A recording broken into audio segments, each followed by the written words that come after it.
Oke, sekilas tentang Mazda CX-9 FWD yang improvement tahun 2021. Dia kuncinya udah 7 gen gini, tapi sayangnya masih kuncinya aja ya, MCD connect-nya belum. Ada individual door warning. Sekarang kondisi pintu kebuka, kita coba startup aja. Tombol start stopnya di sini. Nah, kayak gitu. Dia keluar simbolnya Mazda. Udah membesar dia sekarang layarnya. Kita coba tutup.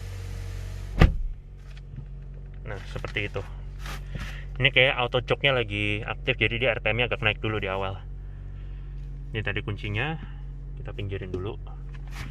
Ini ada active driving display, ada head up display ya. Dia proyektor menembakkan ke atas. Itu kelihatan ada 0. Ada set tampilan kecepatan 0 km per jam. Bahan di sini kenyal-kenyal, empuk, soft touch, premium. Untuk yang front wheel drive ini dia nggak dapet yang full TFT di tengah sini ya, seperti kayak yang AWD atau Mazda 6 Elite yang dulu. Dia masih tetap sama, dan layar informasinya tuh di kanan situ MID-nya. Ini ada trip A, ada trip B, maintenance monitor. Nah, ini untuk lane keeping assist. Ini informasi bahan bakar, sama suhu mesin, sama hingga bensin habis jaraknya berapa. Seperti itu. Di sini dikasih backlit juga pinggiran analognya. Jadi terang. Di situ indikator untuk transmisinya. Di kiri sini ada wiper. Dia sudah auto sama intermittent juga, bisa di set interval waktunya. Di kanan sini ada saklar headlamp. Headlamp juga sudah auto di sini dengan saklar fog lamp terintegrasi. Di kanan pedal shift untuk menaikkan, di kiri menurunkan. Ini setirnya, sini sudah dilapis kulit. Di sini dikasih aluminium dengan emboss SRS airbag untuk sisi driver. Radius putarnya gede ya, 11,8 meter. Jadi untuk putar baliknya U-turn agak PR juga, karena dimensinya juga 5 meteran. Di sini ada untuk MID, audio staying switch sama Bluetooth teleponi. Di kanan sini ada cruise control, tapi belum adaptif ya, sayangnya. Padahal sistem radarnya udah ada. Untuk pengaturan setir di sini tilt dan teleskopik. Walaupun belum dikasih mer, tapi tetap enteng ya. Dan jarak main teleskopiknya juga jauh. Untuk visor di sini, plafonnya dia full black semuanya. Ada lampu di sini, sama ada vanity mirrornya yang otomatis lampunya nyala kalau dibuka. Sisi driver masih dikasih hand grip juga. Sepion tengah elektrokromatik atau dimming. Tempat kacamata di sini pembukaan soft opening ya. Dalamnya dikasih bahan kain. Ini untuk buka tutup sunroofnya. Itu pembukaannya maksimal. Ada lampu di sini, LED warna putih, dan ada ambient light di sini. Ini untuk ikut pintu, dan ini untuk nyalain semua. Visor kiri lengkap dengan vanity mirror sama lampu. Hand grip di sini model retract. Airbag juga sampai di pilar B. Seatbelt sini dengan head adjuster. Ini motifnya ya, dia kulit warna coklat kayak gini, dan dia kulit di sini. Di pilar A nggak ada airbagnya. Speaker juga sampai di pucuk ya, pucuk kabin kiri sama kanan. Untuk bahan di sini dia soft touch juga. Dan ini karena yang FWD dia belum honeycomb motifnya, dia jadi silver aluminium brush biasa. Yang di bawah sini sudah hard plastik, yang sini empuk. Pembukaan dengan list chrome tapi belum bisa dikunci. Pembukaan sudah soft opening, dalamnya kas mobil premium nih dikasih lapisan bludru.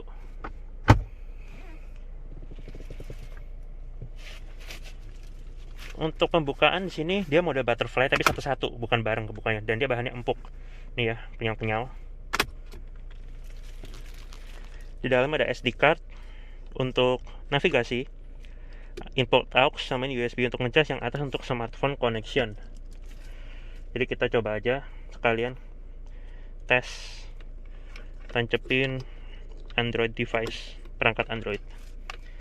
Ini bawahnya juga jelas sih bahan lapisan ini ya, bludru. Untuk ngeluarin di sini ada colokannya. Nah, di situ. Jadi nggak kejepit. Di sini ada 2 buah cup holder, pinggirnya dikasih chrome dan bawahnya ini karet, ngegrip jadinya. Ini center konsolnya. Untuk park brake elektrik dengan auto hold, ini tuas untuk command control MCD connect. Kemudian ini untuk volumenya atau ditekan untuk mute. Ini sama shortcut-shortcutnya. Ngingetin kayak iDrive-nya BMW, cuma namanya MCD connect. Di tengah sini motif black piano. Ada mode berkendara, sport sama normal di sini. Ini tuas transmisinya. Gear AT biasa ya, bukan CVT, jadi tetap responsif.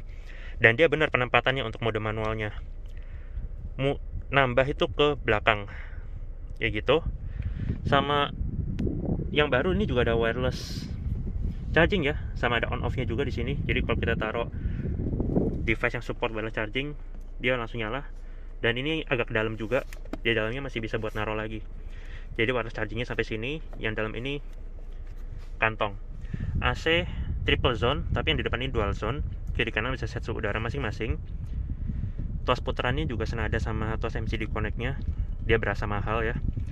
Kemudian ada heater seat masing-masing, kiri dan kanan depan, dan cooler seat juga masing-masing kiri dan kanan depan. Di sini ada mode arah semburannya, lengkap sampai ke front defogger. Ini untuk fan speed.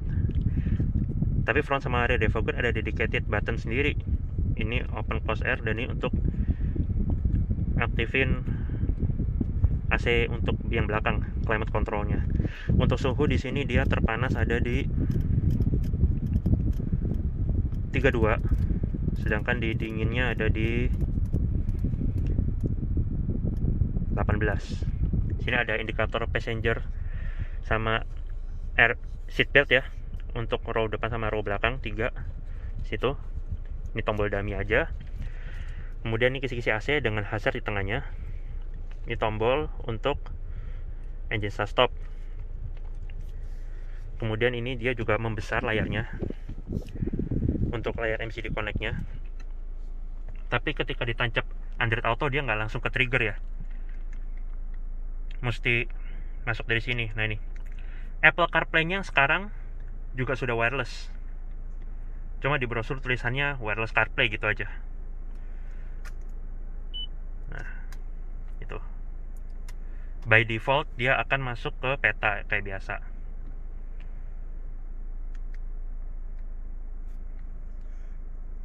Cuma kalau di Android Auto jadi nggak bisa touchscreen. Nah ini dia, ketika kita tekan Mazda dia akan kembali ke situ, dan ketika dicabut USB-nya langsung Android Auto-nya meredup. Ini ada untuk entertainment seperti biasa.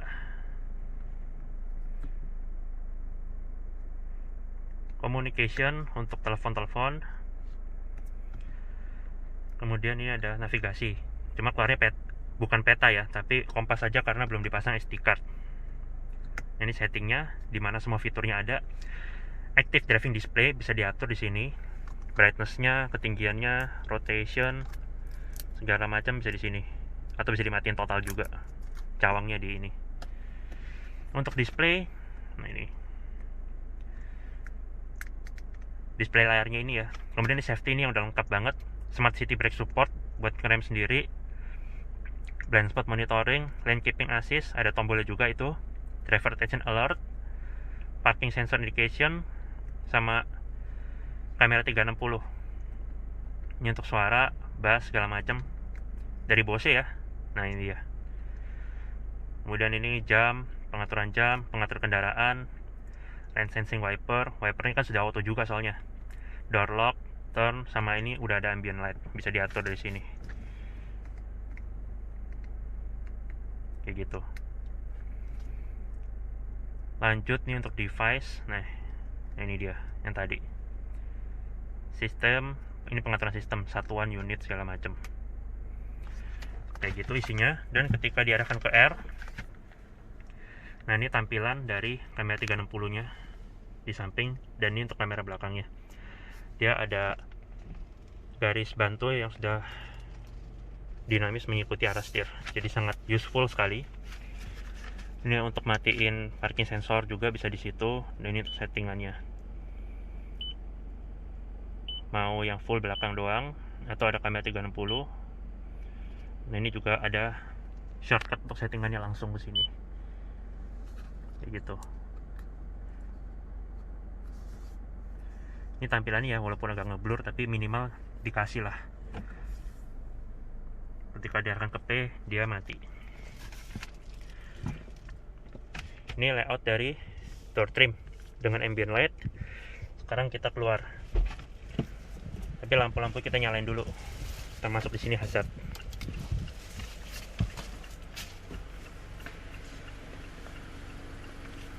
Sisi driver, pengaturan ini sudah elektris dengan lumbar support, dan dia juga tos-tosnya chrome ya. Di sini ada 2 buah memory seat.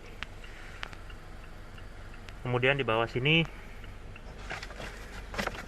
ini ada untuk nomor rangka, transmisi matic dengan footrest di pojok.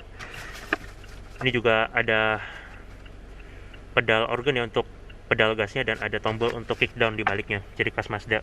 Di sini untuk buka kap mesin, ini tangki bensin di sini. Bahan di sini hard plastik. Di sini ada untuk idling start stop, matiin sensor parkir. Ini untuk tampilan kamera 360-nya. Kalau yang AWD di sini ada mode AWD-nya, tapi kalau yang FWD jadi TCS off aja. Ini lane keeping assist, ini untuk buka power back door belakang. Ini kisi-kisi AC-nya ya dengan list silver. Bahan di sini soft touch. Untuk bunyi klaksonnya seperti itu. Kita nyalain juga lampunya. Lanjut ke daerah door trim.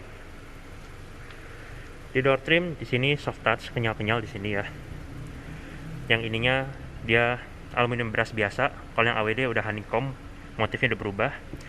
Door handle-nya juga sama, senada. Hand grip di sini juga masih soft touch, dan bawahnya ada ambient light-nya. Sampai sini juga masih soft touch ya. Ini kelihatan empuk, bisa dipencet. Sampai sini juga empuk, kenyal-kenyal semua. Yang di sini baru keras sampai ke bawah. Untuk electric mirror, electric retract dari sini, window lock, power door lock, dan ini auto. Sisi driver auto down dan auto up dengan sensor jepit juga tentunya.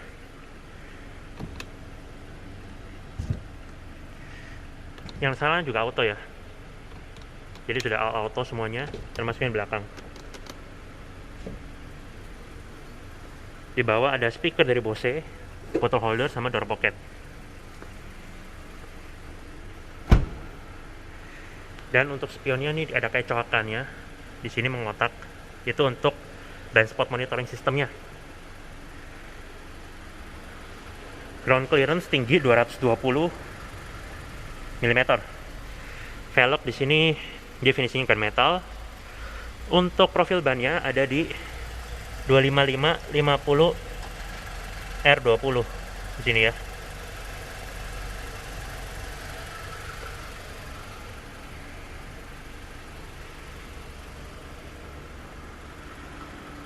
Untuk lampu dia juga sudah pintar. Dia sudah LED adaptive headlamp. Jadi kalau kita belok, dia kayak ada cornering lainnya gitu. Yang ini DRL, yang jadi sein ini juga DRL. Lampu utamanya B-beam, di situ LED projector dekat sama jauh dari situ. Fog lamp di bawah juga LED kecil di situ. Dan di depan ada di setiap pucuk ada 2 sensor parkir, total 4 di depan. Yang FWD motif grillnya nggak berubah ya, dan dia tarikan chrome-nya juga nyambung dari ujung ke ujung.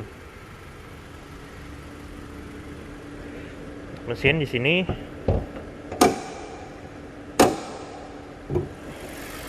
nah ini yang baru, tutup mesinnya tulisannya SkyActiv G Turbo.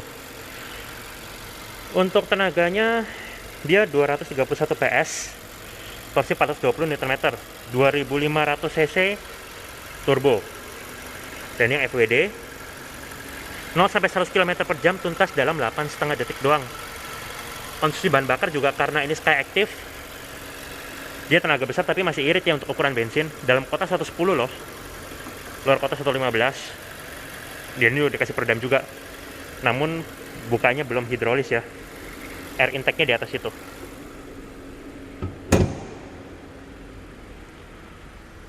Fasa samping, roof rail-nya hilang, window line-nya chrome, sen LED di spion, ada add-on over fender juga sekeliling body, dan bawahnya nih ada tarikannya juga kayak masuk gitu, plus ada tambahan chrome lagi.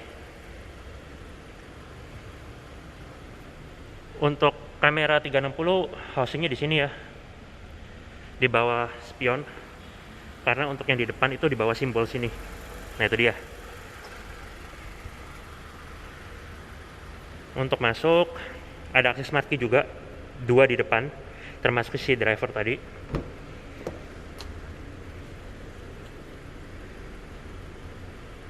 Pengaturan jok sisi penumpang depan di sini dia sudah elektris juga ya, tapi nggak ada lumbar support sama nggak ada memory seat. Kemudian ciri khas CX-9 generasi ini selalu ada power outlet di sini. Ini layout dashboardnya di sisi penumpang depan. Belum ada dedicated button untuk matiin airbag sisi penumpang depannya.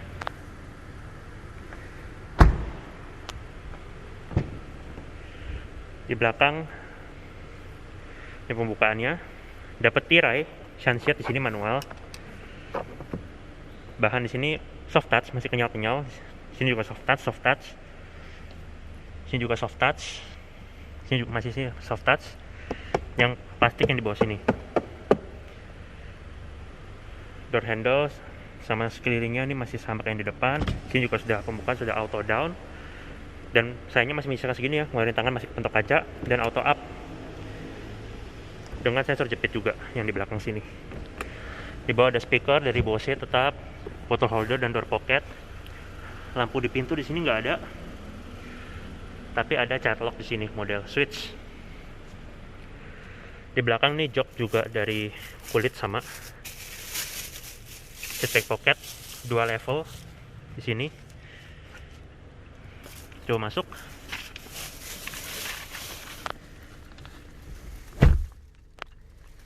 Ini dia. Tetap ada tonjolingnya karena ada varian yang AWD.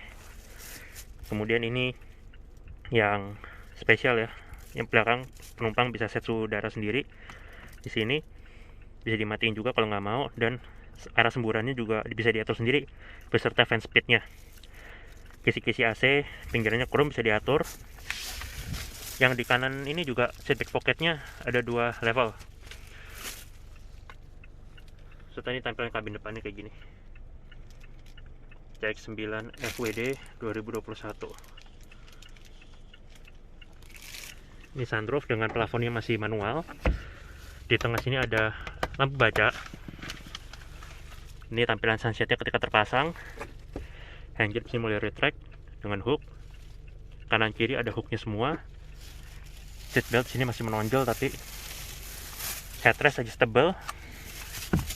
Tiga-tiganya karena yang tengah juga dikasih. Di tengah ada armrest.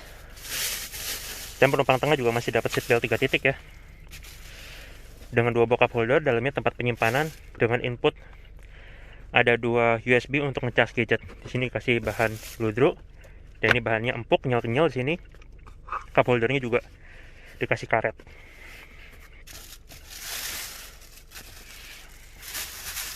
Rapi ya, tertutup cover dari sini seatbeltnya.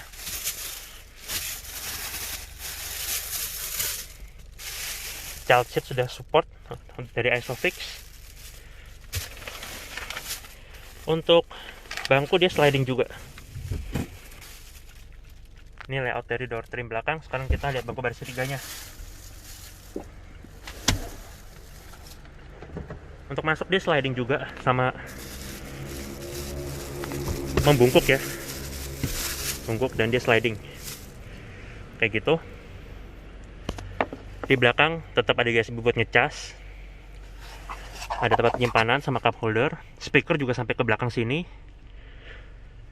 Seat belt sini rapi tertutup cover. Pelipatannya nih nanti 50-50 untuk memperluas bagasi. Sekarang kita coba masuk. Di sebelah kanan juga sama, ada USB buat ngecas, tempat penyimpanan sama cup holder, speaker, dan seat belt 3 titik. Dan enaknya baris ketiga tetap dikasih lampu ya, walaupun nggak ada lubang AC, dan ini nggak bisa dimatiin. Duduk di belakang, ini dia recline-nya lagi direbahin kebetulan, jadi saya nggak muat nih. Seharusnya sih muat karena dia dimensinya panjang juga.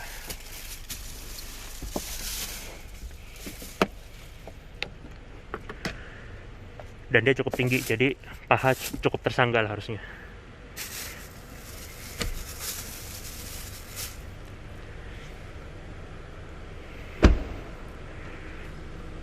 Tangki bahan bakar ada tulisan minimal RON 95 ya di sini, karena dia kan turbo. Dan dia juga dikasih holder sini supaya nggak kelereng waktu ngisi bensin. Kapasitasnya 72 liter. Rem belakang di sini juga cakram tentunya. Di belakang ada antena shark fin, upper spoiler yang HEMO stop lamp, rear defogger, rear wiper. Dan ini desainnya untuk stop lampnya yang kayak panah begini, LED bar.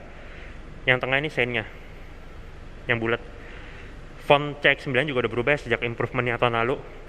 Di belakang ada 4 sensor parkir, ada reflektor, ada knalpot juga, dan ada krom memanjang di tengah. Begitu juga yang di atas. Lampu plat nomor sini udah LED sama lampu kameranya yang belakang tuh ada di tengah situ. Kita coba buka.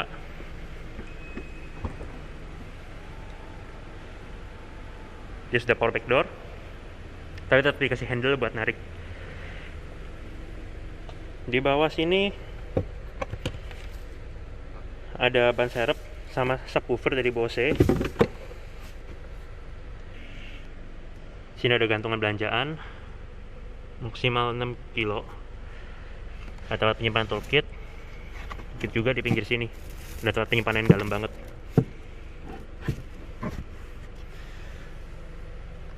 Ini sebelah sini juga ada tempat penyimpanan, tapi nggak sedalam yang sebelah kiri. Ada power outlet lagi 12 volt di belakang, sama gantungan belanjaan. Untuk pelipatan dari sini, ketika ditarik, headrestnya melipat dan bisa didorong. Begitu juga yang sebelahnya. Tapi headrestnya tuh nanti kalau ditegakin lagi manual jadinya. Ini kondisi bagasinya ketika bangku baris ketiga terlipat.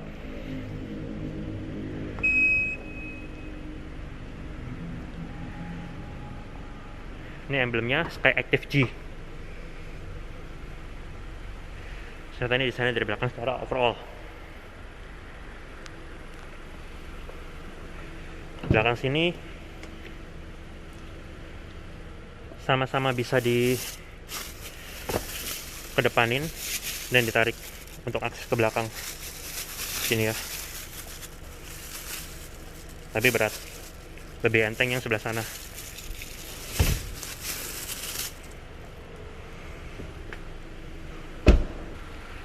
Kembali ke depan, ini akses smart key-nya. Kita coba matiin semua.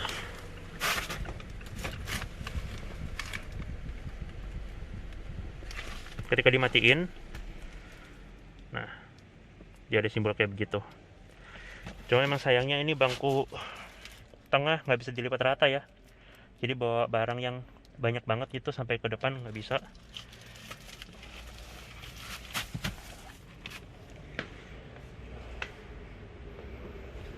Kita coba kunci. Ini kuncinya. Atau dari sini juga bisa ya. Sekalian kita coba klik sensornya. Bisa juga buka dari sini. Nah itu dia. Sekarang kita coba tekan ini yang lama. Nah, kalau dilepas, dia tetap akan nutup sampai beres. Oke, terima kasih sudah menonton video saya mengenai Mazda CX-9 Front Wheel Drive Improvement tahun 2021. Untuk unit ini display di Mazda Jatim Panglima Sudirman. Untuk harga dan nomor telepon kontak marketing nanti saya taruh di kolom deskripsi. Oke, tambahan ya. Ternyata bangku baris kedua sini kiri dan kanan ada tombol untuk majuin tanpa harus tarik-tarik tuas dari sini. Kayak Santa Fe sama Palisade ya. Itu. Dia langsung jadi lemes dan bisa diatur. Kayak gitu.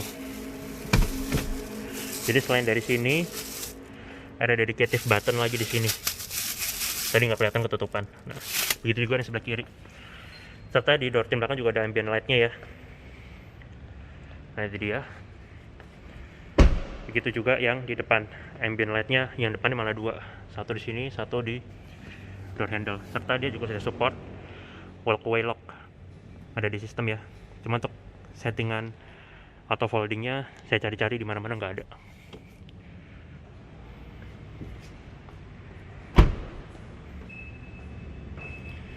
Nah, belum auto folding. Oke, sekian tambahannya.